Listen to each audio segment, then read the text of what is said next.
Good morning. কেমন আছেন সবাই? ভালো আছেন তো?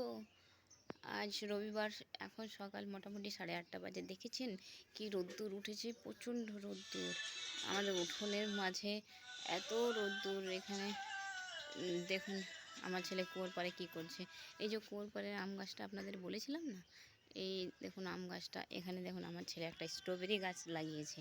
চলুন আপনাদেরকে স্ট্রবেরি গাছটা দেখিয়ে দিই। কিছুদিন স্ট্রবেরি গাছে প্রায় 7-8টা ফল হয়েছিল, সেটা তুলে তুলে খেয়ে গেছে।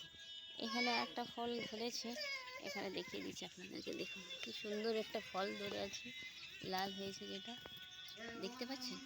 এই যে দেখুন, এই যে লাল হয়ে গেছে, পেকে গেছে ফলটা। এই যে একটা স্ট্রবেরি গাছ হয়েছে, যেটা একটা হাঁড়ির মধ্যে লাগানো হয়েছে। এই গাছটার মধ্যে কতগুলো স্ট্রবেরি ধরেছিল, যেটা সব তুলে তুলে খেয়ে গেছে। আচ্ছা ঠিক আছে, আপনাদের স্ট্রবেরি গাছটা দেখিয়ে দিলাম, একটা ফল হয়েছে। আপনারা কমেন্ট করে বলবেন স্ট্রবেরি কে কে খেয়েছেন। এখানে ঠিক, বাই।